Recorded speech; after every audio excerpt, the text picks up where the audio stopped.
In our previous lesson, we talked about understanding clients' needs. In this lesson, we're going to be looking at communication skills for remote work, which is still under client engagement and relationship management.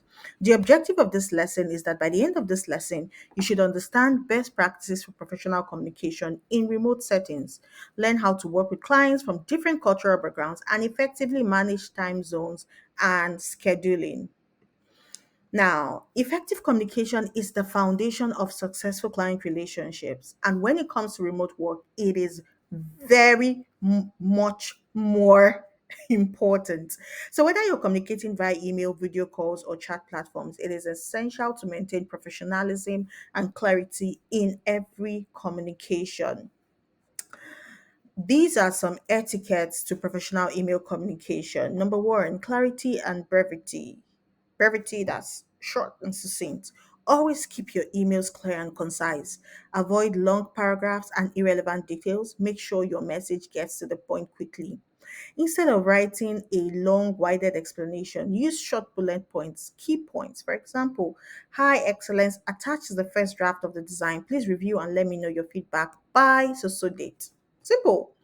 You also need to use professional format in greeting, body text, and closing. And you also should proofread your emails before sending to avoid grammatical errors. You need to read it, and read it again to avoid grammatical errors. An example is Dear Excellence or Dear Miss Excellence, I hope this email finds you well. Attached is a proposal for your review. Please let me know if you have any feedback. You also want to respond promptly to clients' emails. If you can't provide a full response immediately, acknowledge the message. You can have auto response like, thank you for your email. I'll review the document and get back to you by Monday or something, or be specific. Just let them know you have seen it, especially if it's within your work hours. Now, for video calls, today we're going to be looking at, we just looked at professional email communication. We're going to be looking at professional communication during video calls. We're also going to be looking at professional communication during chat. Now, when we onboard clients and we work with clients, we ask them, what's your preferred mode of communication? Some say emails, some say calls, some say chats, right? So I'm going to be taking you through that journey. For professional communication during video calls, before the call, make sure you review the agenda and prepare any materials needed. If you don't have an agenda, if there's no agenda, create one. Ask them, what do you want us to discuss? Or if you're the one starting the meeting, you need to tell them, for this meeting, we're going to be, it's just to get a clarity or an understanding of um, what your project is about. And so I'm going to be asking you XYZ questions and any other thing. The meeting is going to be within so time frame. Don't waste people's time. So prepare an agenda if they don't have one, or if they ask you for a meeting, can ask them, please, would you mind sharing an agenda of what you'd like us to talk about? So you can be well prepared for the meeting. Review the agenda, prepare your materials. Be sure to test your internet connection, your camera and microphone. At Higher Emmy, when you have video calls with clients, you must turn on your video, non-negotiable. You must turn on your video, except that you beyond your control. The internet is so terrible that you can't, and you need to show that you're struggling to keep it on than not to turn it on. So you need to be prepared. Test your internet connection. If it doesn't work, go where it works. Dress professionally and ensure your background is clean and free of distraction. If you have to blur your background, do, but make sure that you're dressed professionally. Don't just wear singlet or bra and just come on. Dress professionally. You also need to engage with the clients by listening attentively, nodding in agreement, and asking follow up questions when you need. After the meeting, make sure you send a follow-up email summarizing the key point discussed and next step you agreed upon. That's why when you're having the meeting, it's important to take notes and you're well prepared. Don't just hold your phone and just put it in your front and you're just saying, yes, oh, yeah. No, you need to be well prepared for the meeting. In professional chats, your tone and clarity is very important. With chats, they can't hear you, they can't see you. So some people can be quick to say this person is rude, which when they're not. So you need to keep the chat communication professional, even if it's a quick message. Avoid using slang and being too casual. Um, hey, or um, where the or without greeting, you just send a message. You want to be professional. Hi, Mr. Steven, just checking in on the status of the project files. Thank you. Do you understand? You need to be clear. Your tone is very important. Then you need to respond quickly to client messages to avoid rushing response without understanding the full context. For example, I need to check the document first, but I'll get back to you on time. So when they send you something, let them not see you have read it, but you're not saying anything. Once you read it, you need to say, oh, yes, I'm going to get back to you. Don't just leave it blank. While chat is convenient, I need you to also set boundaries for work hours to avoid being available 247. While we're doing this for women, it's very important to us that you have a balanced life. So politely let clients know when you're offline. For example, I'll be offline after 6 p.m., but feel free to leave me messages and I'll respond first thing in the morning. I will encourage you to have a WhatsApp business line for your conversations, and you can have an away message for to let clients know this when you're off. It also helps you separate your professional life from your personal life. Now, in working with clients from various, you're going to be working with clients from various parts of the world. It is important to be mindful of cultural differences that might influence communication styles, expectation, and working methods. So it's very important that you're culturally sensitive, as it helps you to avoid misunderstanding. In understanding cultural differences, some cultures prefer more formal communications, while others are like they're okay with more casual tones. You need to pay attention to how clients addresses you and mirror their tone. So listen to them and pay attention and see how they talk and how they respond and mirror it.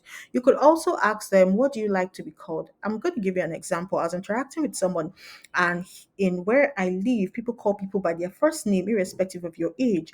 And so I'm like, hi Brenda, and I send my email. She said responds back, and I am not Brenda, and she responds, I am Dr. These. Like she wanted me to call her doctor and include her surname. And I respond, I am very sorry. I deeply apologize. I will take note of this subsequently. So that was me, my first approach. But with clients, they're the ones coming to you. So find out how they want to be addressed. Also, in some communications, being direct is valued, while others might prefer indirect communication. So, you need to pay attention to how feedback is given and adjust your style accordingly. If a client is not giving direct feedback, ask open-ended questions to clarify their expectation. What aspect of the designs would you really like to improve? They will just come and say, "I don't like it." It's not like you don't like it. What about it don't you like? Right? You want to be clear. You also need to understand cultural views on time management. In some regions, you have to be punctual, while some others are flexible, African time. So for us here, we don't deal with African time. It's important we are always prompt with our interactions. But with working with clients who might be where time is not, it's they can be quite flexible with time. You want to communicate that it's important to show up in the meeting on time at the meeting on time. After 10 minutes, we go, or something like that, or you mirror what it is they're creating and make sure that expectations are properly set. Now, showing interest in the client's culture, language, or local custom can help build trust. You might want to research and see, and I noticed holidays coming next week. Would you prefer we adjust our meeting time? Or I noticed there's a public holiday in Nigeria today. Would you want are you going to be spending time with family such that we cannot have the meeting? We can reschedule, and all of those type of things. You can do a research and find out a little bit more about the location of where your clients are. We're not going to be hiding this from you as higher ME. And then you want to also treat each client as an individual. Don't say, okay, because people from Canada are like this, so this avoid generalizing based information. Now, we want to finally, in this lesson, I want to talk to you about managing time zone and scheduling meetings. Now, you're going to be working with clients across different time zones, and so you require flexibility and careful planning to ensure that meetings and deadlines are convenient for both parties. When you pass the assessment from this whole tutorial, we're going to reach out to you and find out what is most convenient for you to work. Where time is most convenient for you to work, we allow us to know the kind of clients to push your way, and will also determine the remuneration that you're going to actually be getting. So flexibility and careful planning, it's very, very important with that. For time zone, I encourage you can use World Time Buddy. That's what I use. And then in your Google Calendar, depending on the clients you're working with, when you're setting meetings, you want to set those time zones. I usually include all the different time zones I work with in my calendar, and so I select which one the meeting is there on. And when scheduling, you want to ask them. You should always suggest the time in the client's time zone, not your time zone. Don't say because you're in Nigeria working somewhere in California. Don't say does 5 p.m. work for you, 5 p.m. Nigeria time. No, don't think about yourself. Think about the client and see what, for example, would 6 p.m. your local time work for the meeting, or with 6 p.m. PST work for the meeting, right? So clarify your working hours upfront. Make it clear when you'll be available to meet. Suggest alternative if there are conflicts. For example, you can say, "I'm available between 9 a.m. and 1 p.m. your time, but I'll be happy to adjust if needed." And then when scheduling the meeting, it is important to have boundaries, show willingness to accommodate clients in different time zones. That will help you earn more and get more clients, give them options, and always send reminders a day before the scheduled meeting to confirm the time. If possible, include the link to the meeting in the invitation to avoid confusion. I hope this helps. What is your key takeaway from this lesson?